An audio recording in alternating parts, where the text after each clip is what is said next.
Hello everyone, welcome to the free English class provided by ACE the competition. Cable English নয়, science, GK, maths, reasoning ইত্যাদি প্রভৃতি সাবজেক্টের free ক্লাসেসও আমরা provide করছি এই ইউটিউব চ্যানেলে। তোমাদের যদি ভালো লাগে, তোমাদের যদি কোনো ফিডব্যাক দেওয়ার থাকে, do like, comment and subscribe and share the video with your friends. এই সেম ক্লাসগুলো আরও ডিটেলে যদি পড়তে হয়, এই বিষয়গুলো নিয়ে আরও ডিটেলে জানার থাকলে আমাদের পেইড থিওরি এবং প্র্যাকটিক্যাল ব্যাচেস রয়েছে, সেখানে তোমরা জয়েন করতে পারো ইফ ইউ আর ইন্টারেস্টেড। তাহলে তার জন্য আমাদের অ্যাডমিন নাম্বারে কথা বলতে হবে, যেটা ডেসক্রিপশন বক্সে দেওয়া থাকবে, which is 8813005030। আজকের এই সেকেন্ড ইংলিশ ক্লাসে আমরা যেটা করব সেটা হলো ওয়ান ওয়ার্ড সাবস্টিটিউশনগুলোর যে কোয়েশ্চেন থাকে পরীক্ষায়, কম্পিটিটিভ এক্সামগুলোতে, সেরকম কয়েকটা শব্দ আমরা জেনে নেব। অ্যান্ড হিয়ার যেহেতু চারটে করে অপশন থাকছে, আমরা চারটেরই মানে জেনে নেব, সো দ্যাট আদারওয়াইজ কোনো সমস্যা না হয়। যেটা জানলাম যেটা জানলাম বা যেটা উত্তর সেটা তো পেলামই, তাছাড়া যেন আর কোনো সমস্যা না হয়। তো প্রথম প্রশ্ন যেটা আছে সেটা হলো, a person who entertains people by doing difficult feats. একজন ব্যক্তি যে মানুষজনের মনোরঞ্জন করে কঠিন কিছু ক্রিয়াকলাপ করে। অ্যাক্রোব্যাট, কসমোনট, অ্যাস্ট্রোনট আর পারফর্মার, কমেডিয়ান। এটার উত্তর হবে, এটা হয়তো জানার কথা সবারই, তবুও বলে দিচ্ছি, না জানলে কোনো লজ্জার কিছু নেই। অ্যাক্রোব্যাট, যে নানা রকম দৈহিক ভঙ্গিমা করে মানুষের মনোরঞ্জন করে, নানা রকম কঠিন কাজকর্ম করে দেখায়, সেগুলো। আচ্ছা, কসমোনট কি? কসমোনট হলো একজন রাশিয়ান অ্যাস্ট্রোনট। অ্যাস্ট্রোনট কি? অ্যাস্ট্রোনট মানে যে স্পেসে গিয়ে বা অন্তরিক্ষে যায় কোনো যানের মাধ্যমে, সে হলো অ্যাস্ট্রোনট। আর পারফর্মার কমেডিয়ান হলো বিদূষক, মানে যে একটা স্টেজে বা কোনো মিডিয়ার মাধ্যমে অডিয়েন্সকে নানান নানান মজার কথা বলে, নানান মজার কাজ করে হাসায়। এক্ষেত্রে কিন্তু রিস্ক ফ্যাক্টরটা থাকে না বলে পারফর্মার কমেডিয়ান অ্যাক্রোব্যাট নন। অ্যাক্রোব্যাট বিষয়টা প্রচণ্ড রকম দৈহিক এবং তাতে অনেক ফিজিক্যাল স্কিল লাগে, যেটা পারফর্মার কমেডিয়ানের হয়তো লাগে না, হয়তো না, অনেকটাই লাগে না। নেক্সট,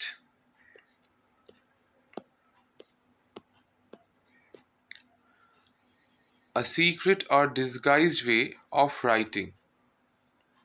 একটা গোপন বা ছদ্ম পদ্ধতি, লুকোনো পদ্ধতি, মানে লিখে রাখার একটা কোনো কোডেড ল্যাঙ্গুয়েজ, সেটাকে বলা হবে কি?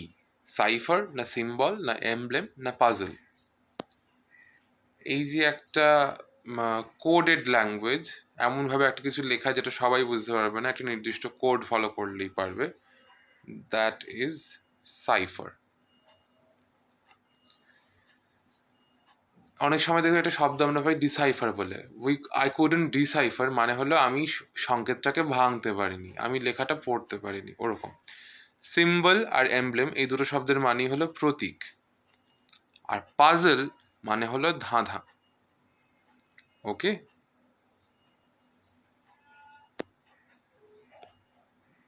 Next, an incongruous or chaotic mixture. Congruous মানে কি? যেখানে একটা সমন্বয় রয়েছে, যেখানে একটা সমতা রয়েছে, যেখানে কোনো রকম উৎকট কোনো বিষয় একটা কোনো নির্দিষ্ট স্পেসে হচ্ছে না, যেটা সেই স্পেসের যে ইউজুয়াল ইকুইলিব্রিয়াম সেটাকে নষ্ট করে। তাহলে একটা ইনকংগ্রুয়াস আর কেয়াটিক মিক্সচার, কেয়াটিক মানে কি? যে বিষয়টা কোলাহল প্রবণ, যেখানে প্রচণ্ড আওয়াজ হচ্ছে, নয়েজ হচ্ছে, নট সুন্দর আওয়াজ, খারাপ আওয়াজ হচ্ছে, যেটা শ্রুতিমধুর না, সেটাকে কি বলা যায়? Melody, harmony, discord, cacophony. এইটা হবে ক্যাকাফনি। ক্যাকাফনি মানে হলো কোলাহল। এখানে আছে মেলোডি। মেলোডি মানে কি? একটা কোনো মধুর সুর বা মধুর, হ্যাঁ মধুর সুরই বলা যায়, কারণ যেই মুহূর্তে কথা চলে আসবে সেটা গান হয়ে যাবে। যতক্ষণ না কথা আসে ততক্ষণ এটা বলে না একটা সুর গুনগুন করছিল, তো that is melody. Harmony. Harmony ঠিক এর অপোজিটটা, মানে ইনকংগ্রুয়াস বা কিওটিকের অপোজিটটা সমন্বয়। ডিসকর্ড মানে কি? ডিসকর্ড মানে কলহ। আর ক্যাকাফনি মানে কোলাহল। কলহ মানে ঝগড়া, কোলাহল মানে অনেক র্যান্ডম আওয়াজ হচ্ছে এক জায়গায়। এই তফাৎটা মাথায় রেখো। তিনটে অক্ষর কাছাকাছি, কলহ, কোলাহল, তা ওরম ভাবে ভেবো না। কলহ হলো স্ট্রেট কাট ঝগড়া, আর এখানে ঝগড়া অশান্তি যাই হোক। আর ক্যাকাফনি মানে হলো, ধরো এই কোনো একটা প্রচণ্ড ট্রাফিক জামে এরকম একটা জায়গায় তুমি আটকে রয়েছো, তো সেখানে নানান দিকে কোথাও হকার চিৎকার করছে, কোথাও বাস অকারণে হর্ন বাজিয়ে যাচ্ছে, কোথাও গাড়ির ড্রাইভার চিৎকার করছে, এরকম যে নানান রকম বিষয় যেটা একটাও মানুষকে শান্তি দেয় না, সেটার সংমিশ্রণটাকে ক্যাকাফনি বলে। অনেকে বলে না আমার পাগল পাগল লাগছে এত আওয়াজে, ওই ওই এরিয়াটা তাহলে ক্যাকাফনির মতো। Next, a family of young birds. একদম সদ্যজাত বা ছোট পাখিদের, ছোট পাখি বলতে এখানে ইয়াং বলতে বা ছোট বলতে সাইজে ছোট বলছে না, বলতে চাইছে একেবারে মানে জন্মের পর পরই। পাখিদের লাইফ স্প্যান তো মানুষের মতো এত বড় হয় না, তো ওই যখনও তারা, পাখিগুলো অ্যাডাল্ট হয়নি, যখনও তারা ধরো মানুষ হলে তারা টডলার হতো, এরকম একটা ব্যাপার, মানে তখনও তাদের দৈহিক বিকাশ মানসিক বিকাশ সম্পূর্ণ হয়নি, তাদেরকে বলছে ইয়াং বার্ডস। ছানা যেটা বলা হয়, পাখির ছানা, তো তাদেরকে অফস্প্রিং বলবে, লিটার বলবে, ব্রুড বলবে না কিডস বলবে। এক্ষেত্রে ভাবে ব্রুড। অফস্প্রিং মানে হলো বংশজ, বংশের উত্তরাধিকারী। লিটার মানে কি? লিটার মানে হলো যে সকল প্রাণীদের বা পশুদের এক একবারে অনেকগুলো ছানা হয়, অনেকগুলো সন্তানের জন্ম দেয় যে প্রাণীরা, তখন ওই অনেকগুলো সন্তানের সমষ্টিকে একসাথে লিটার বলা হয়। যেমন ধরো এই আমরা এই যে কুকুর ছানা যে বলা হয়, সেই কুকুর ছানাদের একসাথে লিটার বলা যেতে পারে, মানে একটা কুকুর একবারে যতগুলো ছানা হয়েছে একটা কুকুরের, সেইটাকে লিটার বলা যায়। বেড়ালের ক্ষেত্রেও তাই, এরকম বাঘের ক্ষেত্রেও তাই, যদিও বাঘের ক্ষেত্রে আবার কাবস ইউজ হয়, কিন্তু বক্তব্য হলে সব কটা ছানাকে একত্রে, এক একটা ছেলে তো কুকুরকে ছানাকেও এক একটা ছানাকে পাপি বলা হয়, কিন্তু সব কটা ছানাকে একত্রে লিটার বলে। আবার মানে এখন তখন তারা একবার যত চৌকো ফোটেনি এরকম একটা ব্যাপার, বা একেবারেই ছোট, সেই জায়গাটাকে লিটার বলা হয়। আর কিডস মানে শিশু, এটা আলাদা করে বলার কিছু নেই। নেক্সট হলো a short rest or sleep taken after lunch, যেটাকে আমরা বাঙালিরা অনেকেই বলি ভাত ঘুম, অনেকেই বলি না, সবাই বলি ভাত ঘুম, অনেকেই খুব পছন্দ করি এবং অনেকে আবার একটু বিষয়টা ডিটেস্ট করি, আমরা অতটা পছন্দ করি না, যে না এ আবার কি অলস মনোভাব। যাই হোক সেটা পরের কথা, কিন্তু এই লাঞ্চ করার পরে, দুপুরের খাবার খাওয়ার পরে যে ঘুমটা, একটা ঘুম বা অল্প রেস্ট বা অল্প ঘুম, সেটাকে কি বলা হয়? Slumber, leisure, siesta, doze. এটা হবে সিয়েস্টা। হলো সিয়েস্টা মানে হলো সেই ভাত ঘুম ব্যাপারটা। ডোজ কি? ডোজ মানে অনেকে বলে না এই তো 2 মিনিট আমার একটুখানি শুয়ে নিই, বা 5 মিনিটে একটা ঘুম দিয়ে নিই, যেটাকে আমরা খুব এখন একটা কথা শিখেছি পাওয়ার ন্যাপ, অনেকটা সেরকম হলো ডোজ। যে একটুখানি চোখটা বন্ধ করে বসে থাকলো কোথাও, বা একটুখানি শুলো, একটু বাদে আবার ফ্রেশ হয়ে উঠে পড়লো, তো he just or she just dozed off to sleep, এরকম একটা ব্যাপার। মানে এমন একটা ঘুম যেটা খুব লাইট, খুব কম সময় হয়ে যাবে। লেজার মানে কি? লেজার মানে হলো অবসর, যখন আমার হাত ফাঁকা, আমি আমার পছন্দ মতো কিছুটা করতে পারি, অবসর সময়, কোনো আমার কাজ অ্যাসাইন করা নেই আমাকে। আর স্লাম্বার মানে কি? স্লাম্বার মানে হলো গভীর নিদ্রা। ঠিক আছে, গভীর ঘুম। Next, a corporation made up of a number of different companies that operate in diversified fields. একটা কর্পোরেশন যারা অনেকগুলো বিভিন্ন কোম্পানি নিয়ে গঠিত, রাদার কোম্পানির সমষ্টি যারা বিভিন্ন ডাইভার্সিফাইড, বিভিন্ন ভিন্ন ভিন্ন ক্ষেত্রে কাজ করে। তাদের অ্যাসোসিয়েশন বলবো, কো রিলেশন বলবো, এগ্রিমেন্ট বলবো, না কংগ্লোমারেট বলবো? তাদেরকে আমরা কংগ্লোমারেট বলবো। কংগ্লোমারেট মানে হলো সমষ্টি, যে তারা প্রত্যেকটা কোম্পানি ডিফারেন্ট কাজ করে, হয়তো একের অপরের সাথে মিল নেই, কিন্তু সবার একসাথে কাজ করলে একটা বড় কাজ হয়, তো সেটা একটা কংগ্লোমারেট। অ্যাসোসিয়েশন মানে হলো এক রকমের সংগঠন। কো রিলেশন মানে হলো সম্বন্ধ বা সম্পর্ক, not exactly relation, co relation সেই সম্পর্ক নয়, কো রিলেশন মানে এটার সাথে রিলেটেড একটা কিছু, এটার সাথে সম্পর্কযুক্ত একটা কোনো ব্যাপার, ওরকম। নট নেসেসারিলি মানুষের মানুষের সম্পর্কে কো রিলেশন বলা হচ্ছে। আর এগ্রিমেন্ট মানে হলো এক ধরনের সমঝোতা, যে আমরা দুজনেই বিষয়টা রাজি হলাম, ওরকম, বা যে কজন আমরা আছি বিষয়টাতে, যাদের মত দেওয়া প্রয়োজন, যারা অ্যাফেক্টেড হচ্ছে বিষয়টাতে, তাদের একটা রাজি হওয়ার ব্যাপার। এগ্রিমেন্ট, অ্যাগ্রিইং মানে হলো রাজি হওয়া, তো রাজি হওয়ার যে প্রসেসটা, দ্যাট ইজ অ্যাগ্রিমেন্ট।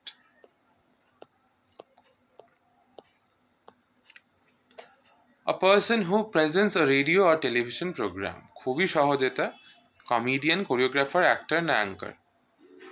যে একজন রেডিও বা টেলিভিশন অনুষ্ঠানকে উপস্থাপন করেন তিনি হলেন অ্যাঙ্কার। আমরা ছোটবেলা থেকে এই শব্দটা অনেকেই জানি, বেশিরভাগই জানি। রাদার হোস্ট শব্দটা আমরা অনেক পরে জেনেছি, অ্যাঙ্কার শব্দটা ভীষণ রকমভাবে আমরা জানতাম ছোটবেলা থেকে। কমেডিয়ান মানে হলো যে এটা বলা যায় হাস্য অভিনেতা, মানে যে মানুষকে হাসায়। কোরিওগ্রাফার মানে হলেন নৃত্য নির্দেশক, নাচ শেখান যিনি, নৃত্য নির্দেশক। অ্যাক্টর মানে হলো অভিনেতা বা অভিনেত্রী।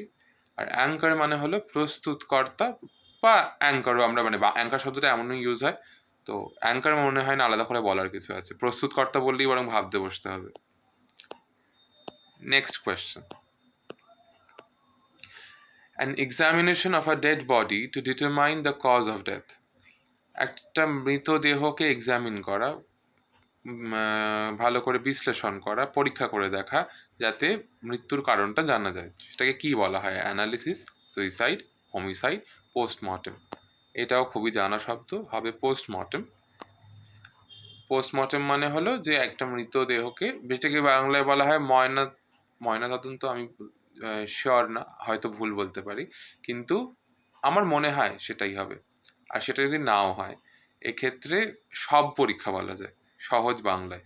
ময়নাতদন্ত তদন্ত কথাটা নিয়ে আমি শিওর না, সব পরীক্ষা বলা যায়। তারপরে অ্যানালিসিস। অ্যানালিসিস মানে হলো বিশ্লেষণ, অ্যানালিসিস মানে বিশ্লেষণ। তারপরে হলো সুইসাইড। সুইসাইড মানে হলো আত্মহত্যা, খুবই জানা শব্দ। হোমিসাইড। হোমিসাইড মানে হলো যখন একজন মানুষের মৃত্যু আর একজন মানুষের হাতে হচ্ছে, বা একজন মানুষ আর একজন মানুষকে হত্যা করছেন, সেটাকে আমরা বলি সুইসাইড। আমি ভুল বলছি, সেটাকে আমরা বলি হোমিসাইড, পার্ডন মি। তো হোমিসাইড মানে হলো যখন একজন মানুষ আরেকজন মানুষকে হত্যা করছেন। ঠিক আছে, সরি ফর দ্য ফাম্বল, হঠাৎ করে সুইসাইড হোমিসাইড একই বলে ফেলেছি। Next, a person employed to drive a private or hired car. একজন মানুষ যাকে একটা প্রাইভেট বা ভাড়া করা গাড়ি চালানোর জন্য মাইনে দিয়ে রাখা হয়েছে, বেতনভুক্ত একজন মানুষ, তাকে কি বলা হয়? Captain, chauffeur, pilot, escort. এটা হবে শফার, অনেকেই হয়তো জানো। ড্রাইভার কথাটা আমরা ইউজুয়ালি বলি, কিন্তু chauffeur is a more refined word, যে হলো গাড়ির বেতনভোগী চালক।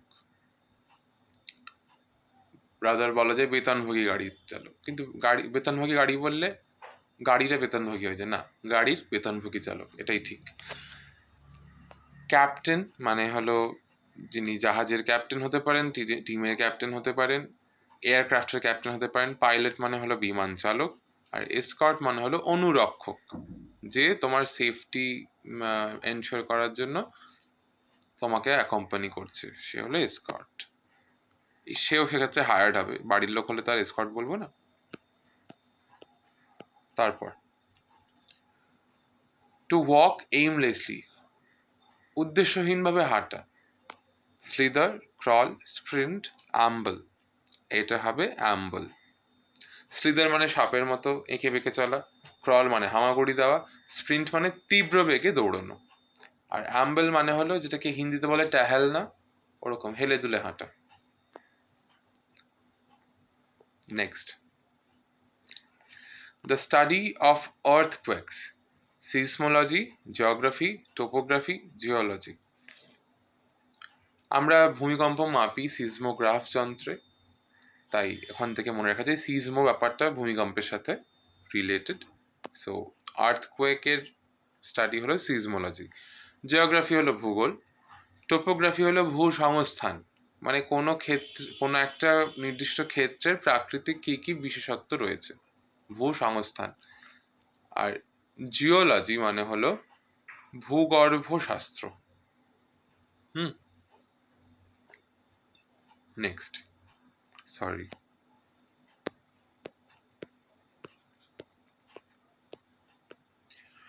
walk or move at a slow relaxed pace. একজন কেউ যদি একটা স্লো রিল্যাক্স পেসে হাঁটে, এখানেও সে আবার অ্যাম্বল হবে, কিন্তু এখানে পয়েন্ট হলো বাকি তিনটে কি। প্র্যান্স, প্র্যান্স মানে হলো খুব দ্রুত গতিতে, গতি বলবো না, খুব মানে সাকসেসিভলি পরপর ছোট ছোট আনন্দে আনন্দে মানুষ লাফিয়ে ওঠে না, ধরো অনেকে বলে লাফাতে লাফাতে বাড়ি গেল, এত ভালো রেজাল্ট হয়েছে, রেজাল্ট নিয়ে লাফাতে লাফাতে বাড়ি গেল, ওই যে সেই লাফানোটা, সেটাকে বলে প্র্যান্সিং। বা দেখবে ছোট ছোট ঘোড়া বা পনি যে প্রাণীটা পাওয়া যায় বিদেশে, ওরা যখন সেই চড়তে বেরোয়, অনেক সময় ওরা সেই একটু একটু করে লাফিয়ে লাফিয়ে হেঁটে যায়, ওটাকে বলা হয় প্রান্সিং। লাফালাফি করা, সেটাও বলা যায়। স্ট্রাট, স্ট্রাট মানে যেটাকে আমরা বাংলায় বলি গট গট করে চলা, দ্যাট ইজ স্ট্রাটিং। খটখট খটখট করে আওয়াজ হবে জুতোয়, সেরকম একটা ব্যাপার, খুব শার্প একটা হাঁটা হয়। রম্প, রম্প মানে হলো একটা মানে আওয়াজ, মানে এক ধরনের সেই হাসির আওয়াজ করতে করতে, বা খেলাধুলার সময় খুব এঙ্গেজ হয়ে সেই মন থেকে একটা হাসি আসছে, বা কোনো একটা শব্দ করে খেলাধুলা করা। রাদার বলা যায় to play or frolic in a lively manner, মানে প্রাণবন্তভাবে খেলাধুলো করা। তো সেক্ষেত্রে তো তোমার গলার আওয়াজ আসবেই, সে ফুটবল খেলো, ক্রিকেট খেলো, তোমার অনেকেই মানুষ ইনভেস্টেড হয়ে যায় খেলাটায়। কিন্তু এইটা সাধারণত বলা হয়, রম্প কথাটা হলো ওই কোলাহলপূর্ণভাবে খেলাধুলো করা।